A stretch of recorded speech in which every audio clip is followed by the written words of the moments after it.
sila upang magukay at maghanap ng tanso, pilak, pinto.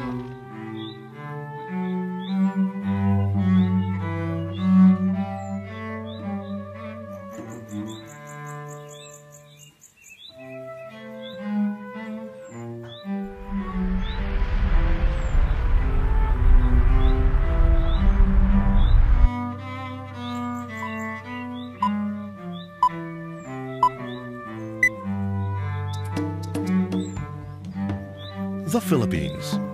Straddling the well-defined belt of volcanoes called the Pacific Ring of Fire, the country has the greatest number of proven deposits of metallic and non-metallic minerals among Southeast Asian countries.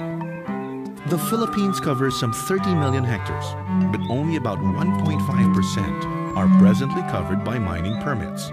And some 30% of the remaining area is regarded by the Mines and Geosciences Bureau to be geologically prospective for metallic minerals. There are an estimated 9 million hectares where there are potential additional sites for metallic minerals. The Foreign Chambers of Commerce of the Philippines and the Philippine Association of Multinational Companies regional headquarters agree that by international standards, the Philippines is underexplored. With the discovery of new ore bodies, the country is now considered by exploration companies as having huge potential. And the current policy of revitalizing mining has spurred renewed interest in the industry, with the private and government sectors taking stock of the bullish metals market and the surging minerals demand of industrializing countries, notably China and India. The Philippines is also one of the world's 25 leading biodiversity hotspots based on rankings made by Conservation International. The Philippine hotspot covers 20,803 square kilometers out of the archipelago's total of almost 300,000 square kilometers. The country has a total of 25,995 square kilometers of protected areas. Reason why mining, to be sustainable, has to be done responsibly. Thus,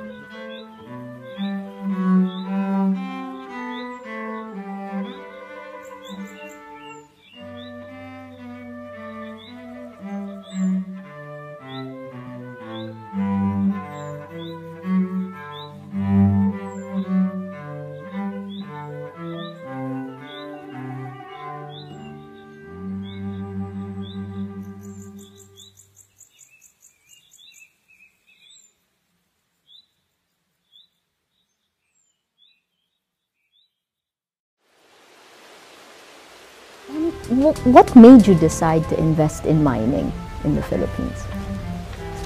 Well, I think, generally recognized that the Philippines is a highly mineralized country, and we agree with that assessment. So we thought we should invest in a vital industry that could help contribute to, to the overall economic development of the country.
lang sila kaampi at kabirhil sa humigit kumulang 8,000 small-scale miners sa Benguet na patuloy pa rin sa pagmimina ng ginto.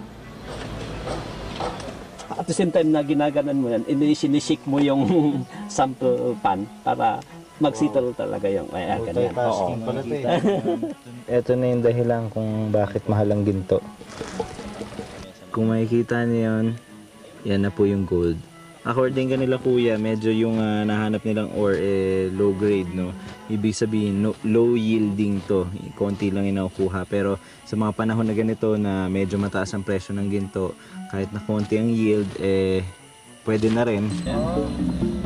Maraming oras man ang nauubos dito, importanteng pagdaanan ito para hindi masayang ang hirap at pagod bago tibagin ang isang bundok. Ito, papasukin ko yung isang small scale mine, no? By the looks of it, kung makikita nyo yung gilid-gilid, medyo crude. It's because, syempre, mano-mano po ito ginagawa. Walang machines na tumutulong sa kanila. May mga kasama tayo sa loob. Susundan ko sila, ha?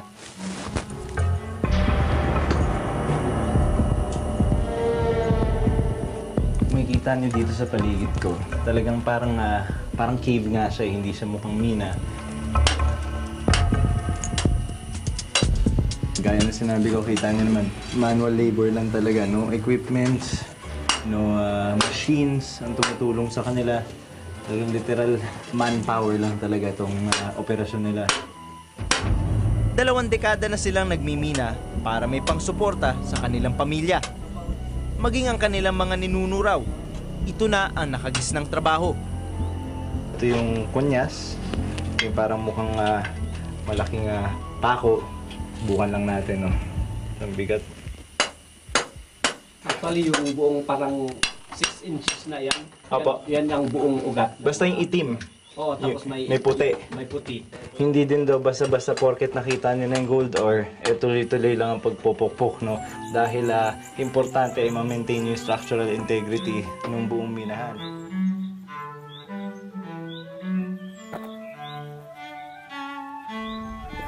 That we support. I think the natural resource is a patrimony of the country. It belongs to the country, and the government's desire to have an increased share is something we will support. But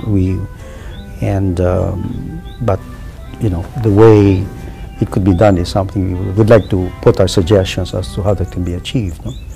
For example, our belief is that instead of imposing additional taxes based on gross revenues of the industry, it should be essentially a share of the net mining revenues, because the basic philosophy behind that thinking is that we have no control over prices of metals at all. No? The mining industry is so small to this economy and certainly to the global economy, and you know, there have been periods of the global mining industry where prices have dropped precipitously and prices have risen as they have in recent years. So I think the government should participate in the upside, but I think should be a party to the downside as well, to which both of us don't have any control over.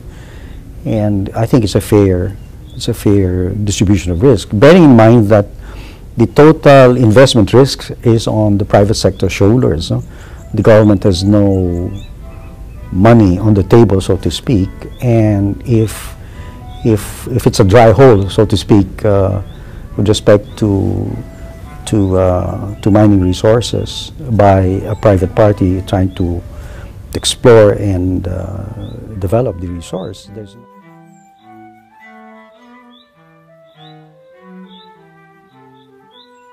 Let's begin with economic growth. The potentials of the Philippine mining industry for metallic deposits, copper, gold, and nickel. There are 17 projects in the pipeline requiring $15.3 billion investment from 2001 to 2018. Along with 17 other metallic mines operating now, an expected $11.2 billion in annual revenue from 2018 to 2038 can be expected. Apart from these direct economic benefits, other industries benefit from new mining projects, including construction, foundry and steel fabrication, service contractors, power generation. The foremost beneficiaries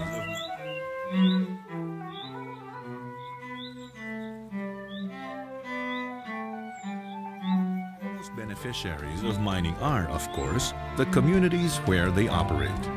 Members of the Chamber of Mines of the Philippines have brought development and growth in remote barangays through the construction of schools, hospitals and clinics, roads and bridges, water supply, electrification, and telecommunications, all under their respective social and development management programs. SDMP is the Social Development and Management Program. And this is provided for under the new Mining Act of 1995, stating that all mining companies should allot certain portion of their budget for the development of the community. Basically, SDMP is not established by the company, but it should be coordinated and consulted in the community. Meaning that we have to identify the needs, the programs, the problems, the gaps within that community. And that's the starting point of the program planning session. And after that, we agree on priority projects to address those needs identified previously. Dumating sila, ang mga minero. Ang kanilang mga dambuhalang sasakyan. At habang sila'y nasa daan para matupad ang mga pangarap, natupad din ang mga pinapangarap na daan. Mga daan na naghahatid ng kasaganahan at pag-asa para sa nakararami.